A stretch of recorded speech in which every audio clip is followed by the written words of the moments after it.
Sistem demokrasi terpimpin adalah salah satu sistem demokrasi yang sempat berjalan di negara Indonesia mulai tahun 1959 hingga tahun 1965. Sistem demokrasi yang dicetuskan oleh Presiden pertama Indonesia Soekarno merupakan sistem demokrasi yang mana segala macam kebijakan atau keputusan berada di tangan pusat atau satu orang yakni pemimpin pemerintahan. Latar belakang dicetuskannya sistem demokrasi tersebut pada mulanya berangkat dari adanya gerakan separatis pada masa demokrasi liberal yang mana menyebabkan ketidakstabilan negara. Penyebab lainnya dari terbentuk sistemnya demokrasi tersebut ialah adanya pergantian kabinet pada masa demokrasi liberal yang terlalu sering dan menyebabkan pembangunan ekonomi menjadi tersendat. Dari sisi politik, latar belakang tercetusnya sistem demokrasi tersebut ialah kegagalan konstituante dalam menyusun Undang-Undang Dasar baru guna menggantikan Undang-Undang Dasar sementara 1950. Presiden Soekarno memiliki tujuan tersendiri yang menyebabkannya mencetuskan sistem demokrasi terpimpin tersebut. Adapun tujuan dari sistem demokrasi yang dicetuskan oleh suami Fatmawati tersebut diantaranya ialah untuk menggantikan sistem demokrasi liberal yang dianggap sudah tidak lagi stabil serta meningkatkan kekuasaan presiden pada waktu itu sebagai pemegang kekuasaan tertinggi. Ciri-ciri demokrasi terpemimpin yang pertama ada menonjolkan presiden sebagai penguasa tertinggi. Yang kedua, peran partai politik terbatas. Tiga, besarnya peranan militer. Keempat, semakin berkembangnya paham komunis. Kelima, pencekalan pers. Enam, sentralisasi pada pemerintah. Tujuh, banyaknya peristiwa pelanggaran HAM. Dampak positif demokrasi terpimpin yang pertama, negara Indonesia terhindar dari adanya perpecahan, pertikaian, dan krisis yang tidak kesudahan. 2. Negara Indonesia dapat mengembalikan Undang-Undang Dasar 1945 sebagai pedoman guna menjalankan pemerintahan. Ketiga, adanya sistem demokrasi yang dicetuskan oleh Presiden pertama Republik Indonesia tersebut menjadi awal terbentuknya beberapa lembaga tinggi negara seperti Majelis Permusyawaratan Rakyat Sementara dan Dewan Pertimbangan Agung Sementara. Dampak negatifnya yang pertama ada terdapatnya penyalahgunaan terhadap kekuasaan oleh presiden, anggota MPR, dan lembaga-lembaga tinggi negara lainnya karena mempunyai kekuasaan yang besar. Kedua, pemberlakuan dua fungsi atau fungsi militer sehingga militer bisa ikut berpolitik.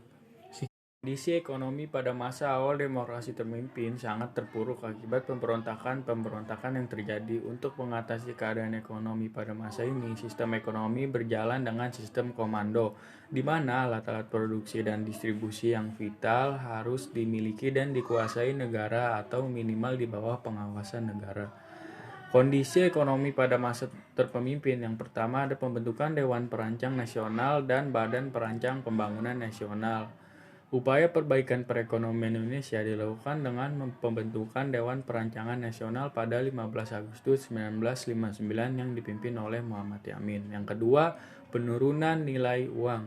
Untuk membendung inflasi dan mengurangi jumlah uang yang beredar di masyarakat, pada tanggal 25 Agustus 1950, pemerintah mengumumkan penurunan nilai uang. Gimana sih penurunan nilai uang tersebut? Sebagai contoh, untuk uang kertas pecahan 500 nilainya akan merubah menjadi 50 perak. Begitu seterusnya. Selain itu, semua simpanan di bank yang melebihi 25.000 akan dibekukan. Yang ketiga, melaksanakan deklarasi ekonomi atau disingkat menjadi DEKON. Pada tanggal 28 Maret 1963 dikeluarkan landasan baru bagi perbaikan ekonomi secara menyeluruh, yaitu Deklarasi Ekonomi. Tujuan dibentuknya DEKON adalah untuk menciptakan ekonomi yang bersifat nasional, demokratis, dan bebas dari imperialisme. 4. Pembangunan proyek mercusuar. Keadaan perekonomian semakin buruk karena pembekuan biaya proyek mercusuar. Proyek mercusuar Soekarno adalah proyek pembangunan ibu kota agar mendapat perhatian dari luar negeri. Selain itu juga ada kondisi sosial dan budaya pada masa demokrasi terpimpin. Di antara lain yang pertama, larangan perdagangan asing di luar ibu kota daerah. Dalam bidang sosial pada masa demokrasi terpimpin, pernah terjadi konflik antar pedagang asing terutama Cina. Pada 1 Januari 1960, para pedagang asing dilarang berdagang di pedesaan. Akibatnya banyak di antara mereka yang dipindahkan ke kota. Atas kebijakan tersebut, pemerintah di Beijing memberikan reaksi keras terhadap usaha tentara Indonesia melarang warga negara asing etnis Cina bergerak dalam bidang usaha eceran di luar kota-kota besar. Kedua, kerusuhan di Jakarta. Pada masa konfrontasi Indonesia-Malaysia, keadaan sosial Indonesia mulai kacau. Kedutaan besar Inggris dan 21 rumah stafnya dibakar habis di Jakarta. Sebagai balasan, kedutaan besar Indonesia di Malaysia juga mengalami kerusakan. Hal ini berujung pada pemutusan hubungan diplomatik dengan Malaysia dan Singapura. Yang ketiga, konflik Lekra dengan Mani Kebu.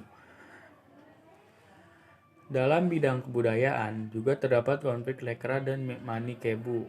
Lekra, lembaga kebudayaan rakyat, kelompok pendukung ajaran Nasakom, sementara Mani Kebu, manifesto kebudayaan, adalah sekelompok cendekiawan yang anti dengan ajaran tersebut.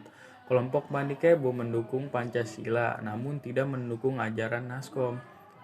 Mani Kebu tidak ingin kebudayaan nasional didominasi ideologi tertentu. Mani Kebu kemudian dilarang oleh pemerintah RI karena dianggap menunjukkan sikap ragu-ragu terhadap revolusi. Tokoh-tokoh dalam Mani Kebu antara lain HB Jasin dan Taufik Ismail.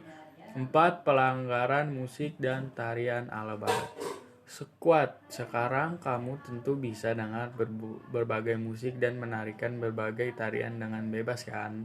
Nah, berbeda dengan masa demokrasi terpimpin, segala aspek kehidupan masyarakat berada di bawah dominasi politik. Bahkan, kelompok seniman Koes Bersaudara atau biasa disebut Koes Plus juga pernah ditahan oleh pihak kejaksaan karena dianggap memainkan musik yang kebarat-baratan.